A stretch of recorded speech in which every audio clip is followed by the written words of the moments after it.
It always seems like there's a Group of 5 school in the state of Texas that's doing really well on the football field. In the mid-2010s, it was Houston. Then in the early 2020s, it was UTSA. And last year, it was Texas State. This year, it looks like it is the Sam Houston State Bearkats, which is crazy because the Bearkats are just in their second year of FBS football and aren't even eligible to go to a bowl game yet because of all the transition rules. But how did Sam Houston State go from a team that was another small Texas school to now one of the best teams in Conference USA in just 1 year? Last year, they were by no means any good. Well, today we're going to do a brief history of the Sam Houston State football program, talk about their transition to the FBS, and how the Bearkats are already off to a terrific season in 2024.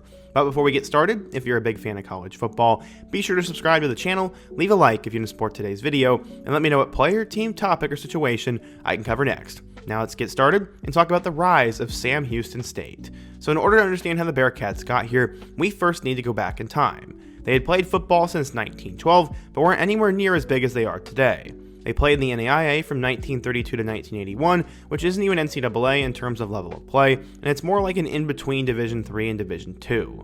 They had some special teams in the 1950s, winning the 1952 Shrimp Bowl and the 1953 and 1956 Refrigerator Bowls. Weird bowl names. They tied in 1964 for the NAIA National Championship to Concordia College, but never won the NAIA Championship game. They made the jump to NCAA Division II in 1982, and they were there for just 4 seasons before moving up a division again, this time to the FCS to join the Gulf Star Conference in 1984 and the Southland Conference in 1986, which was the same time they moved into their current stadium, Bauer Stadium. It roughly seats 14,000 fans and is one of the smallest in the FBS. The Southland Conference has been known as one of the toughest conferences in FCS football, as they've had a handful of FCS to FBS schools before, like Texas State, UTSA, and North Texas, as well as some non-Texas schools like Arkansas State, Louisiana Tech, UL Monroe, and Louisiana. As soon as Sam Houston State entered the conference, though, they made the NCAA playoffs in 1986, 1991, 2001, and 2004 under head coach Ron Randleman. Coach Randleman was the head coach from 1982 to 2004 and oversaw the greatest level of sustained success the Bearkats had ever seen in their history. He led them to a 131, 125, and 3 overall record, honestly with not that much consistency. He had multiple seasons with great postseason runs, followed by missing the postseason entirely. Take his last 4 years, for instance. He followed up a 10-3 season in 2001 with a 4-7 season in 2002 and a 2-9 season in 2003, only to go 11-1 and make the FCS semifinal in 2004. He was also the head coach during Josh McCown's time as a quarterback with the Bearkats. It was during his time in the Southland Conference, though, that Sam Houston State developed their most iconic rivals against Southwest Texas State, later known as Texas State, and Stephen F. Austin. Their rivalry with Texas State ended in 2012 when the Bobcats made the jump to the FBS, but has since been replayed in NRG Stadium in Houston this year, where Sam Houston State won 40-39. Overall, though, Texas State still leads the head-to-head record 50-38-5. This is a rivalry game that will probably keep being played at the FBS level unless Stephen F. Austin is added to the Conference USA to replace UTEP and leave for the Mountain West, because the battle for the Piney Woods is often sometimes considered the biggest rivalry Sam Houston has. Sam Houston State dominates this series 60-34, but with the Bearkats moving to the FBS level, there are doubts about how soon it will be played again. After Coach Randleman left the Bearkats, Sam Houston hired Coach Todd Whitten to lead their program. His career was a disappointment, as the Bearkats only went 25-28 in 5 seasons and only finished above 500 twice, even with Oklahoma transfer Rhett Bomar at quarterback. Crazy. His transfer situation was crazy, but after being considered the #1 quarterback recruit in his class, he was cut from the team after taking benefits from a car dealership, so he ended up at Sam Houston. But it wasn't enough for them to be good, so they decided to go a different direction in 2010 and hired Willie Fritz from D2 Central Missouri. Coach Fritz had gone 97-47 with the Mules, but didn't have any national championships to show for it, so he was considered a bit of a risk. He proceeded to go 40-15 in 4 years with the Bearkats and led them to 2 straight FCS National Championship game appearances in 2011 and 2012, losing both before jumping to Georgia Southern, who had just made the move to the FBS in 2014. That meant that Sam Houston was back to finding a new head coach, and they went and found Keeler, who had been the coach at his alma mater, Delaware, since 2002. From 2014 to now, his time coaching Sam Houston State, he's only had 1 season below 500 as head man. Coach Keeler took over a roster that had already been elevated by Coach Fritz and was able to take it further than it had ever gone. It started in his first year in 2014, but it didn't look that good early on. They started the season with a loss to Eastern Washington, the #1 team in the country, and then followed it up the next week with a victory over HBCU Alabama State 51-20, but lost again the next week. They then got blanked 56-0 against LSU, and then lost to Division II team Colorado State Pueblo. They would get back on track the next week though with victories over Lamar and then number 5 McNeese State, but would lose again the next week against Northwestern State. They wouldn't lose again for the rest of the regular season, beating Abilene Christian, Stephen F. Austin, Incarnate Word, Houston Baptist, and Central Arkansas to round out the year before entering the FCS playoffs. They won their first 3 games against Southeastern Louisiana, Jacksonville State, and Villanova, but would lose in the semifinals to North Dakota State 35-3 to finish the season at 11-5. On offense, they are led by quarterback Jared Johnson, who had over 3,000 yards and 21 touchdowns, and also 1,200 yards and 6 scores on the ground, and behind him was running back Keyshawn Hill, who ran for over 1,000 yards and 18 scores. Coach Keeler ended up shifting the offense in 2015 under Phil Longo at offensive coordinator, and they had more of a running power game, and it worked. After starting the year with 2 straight losses to Texas Tech and unranked Lamar, the Bearkats responded with a blowout victory over Houston Baptist, and then ended up beating Stephen F. Austin for the Battle of Piney Woods. They'd win 4 more games in a row after this, beating Incarnate Word, Abilene, Nicholls State, and D2 Texas A&M Commerce, and then they would beat Central Arkansas, Southern Utah, get revenge against McNeese State, and beat Colgate to reach the semifinals of the FCS playoffs, where they would lose to the number 1 seed Jacksonville State. Avery Corey led the team in rushing with nearly 1,500 yards and 15 touchdowns, and given the shift in the offense, Jared Johnson, the quarterback, was able to be more pocket-oriented and efficient in the passing game, and he threw for 2,000 yards and 18 touchdowns with just 2 picks. The Bearkats had over 4,000 rushing yards on the season and 43 touchdowns, having one of the best rushing offenses in the entire country. They got back to work in 2016 and had one of the greatest regular seasons in Bearcat history, as they went completely undefeated in the regular season, claimed the Southland title outright, and got a number 1 seed in the 2016 FCS playoffs. They beat a giant list of teams, and then took out Chattanooga in the first round of the FCS playoffs, and they spent a total of 7 weeks ranked number 1 in the FCS polls, but unfortunately they couldn't keep the winning momentum going, as they lost to James Madison 65-7 in the second round of the FCS playoffs.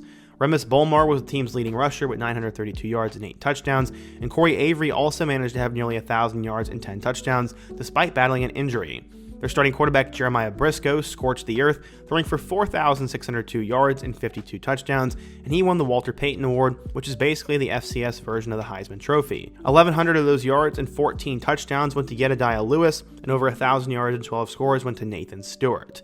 They managed to win 12 games in 2017, finishing the regular season at 12-2. They started that season with a victory over Richmond at Baylor's McLean Stadium because of a hurricane, and then after that, they'd suffer their only loss in the regular season to Central Arkansas before winning 9 straight to finish the year, including FCS playoff victories over South Dakota and Kennesaw State, before then losing to North Dakota State to finish the year. Jeremiah Briscoe had another Walter Payton Award-winning season, throwing for over 5,000 yards, 45 touchdowns, and 6 picks. Despite his crazy football career, he would not play in the NFL and flamed out of the CFL after just a few years. Corey Avery was once again a star on the ground, and both Nathan Stewart and Davion Davis were over 1,000-yard receivers. After 2017, though, the Bearcat program started to regress, as they went 6-5 with a new spread offense in 2018, and in 2019 the team went 7-5 and didn't make the playoffs. There were serious questions about Coach Keeler's ability to keep the program at an elevated level, and if they needed a new head coach if they were ever going to sniff the FBS. Coach Keeler would prove them wrong in 10-0 though, having the greatest season in Bearcats history, as they would go 10-0, run completely through the FCS playoffs, and win their first ever FCS National Championship. FCS football was in a weird position during the pandemic, with some teams completely opting out, and some teams like Sam Houston State deferring their 2020 season to the spring of 2021. They started the year in February, beating Southeastern Louisiana, and then marched down the list, beating Nicholls, Lamar, Northwestern State, McNeese, and Incarnate Word to finish the regular season in April. The FCS playoffs had them as a number 2 seed, and they'd beat Monmouth, then North Dakota State, and then JMU. They'd face South Dakota State in the national championship game and would win 23-21 in a crazy game before they ever won their first national championship outright. They would do this with a relatively average passing game, as quarterback Eric Schmidt only threw for 2,808 yards with 20 touchdowns and 9 picks, and their running game was also weaker, with Ramon Jefferson having just 700 yards and 7 scores, but they capitalized when it mattered most and won close games. That was when the talk of the Bearcats moving up to the FBS level got its loudest. Oklahoma and Texas's departure from the Big 12 created shockwave moves throughout college sports, and almost every conference was affected, especially the smaller ones. The Big 12 took replacement teams from the American, which took replacement teams from Conference USA, which also lost some teams to the Sun Belt, making them desperately needing to add new schools, with just 5 teams remaining, and 2 of those 5, Middle Tennessee and WKU, in open conversations with the MAC. To better position themselves for joining the FBS, Sam Houston left the Southland for a couple of years to join the remade FCS WAC in 2021, which didn't last long in its own right, but was supposed to be a football super conference in the FCS that would compete with the Missouri Valley and Big West. Sam Houston would go 11-1 and lose in the FCS quarterfinals in 2021, and then would just go 5-4 the following season in the WAC, but big things were in the work that year, as Sam Houston State announced in 2021 that they would be joining Conference USA for the 2023 season. Their first year in Conference USA last year, they went 3-9 as they transitioned from the FCS to the FBS.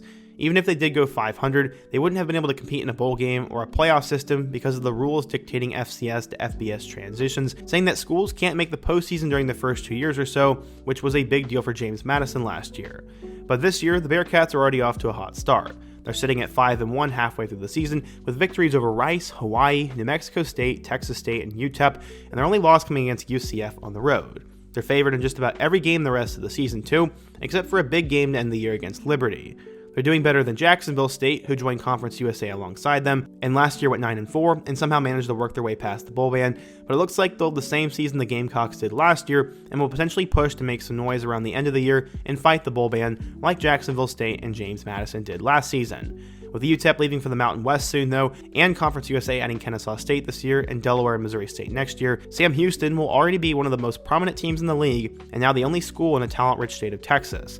There's the possibility that the conference will add their old rival in Stephen F. Austin, and they might try to keep pulling teams from the FCS level. But given Sam Houston's recent success and the fact that Keeler is still their head coach, I think it's only a matter of time before they grow to become one of the Group of Five's best football programs at the FBS level. But what do you guys think? What do you think of Sam Houston State football? What school do you think will jump from FCS to the FBS next? And what other topics should I cover next? Be sure to let me know down below, leave a like if you want to support today's video, subscribe if you're new, and check out my other videos on the end screen. Hope to see you guys again soon, but until next time, peace.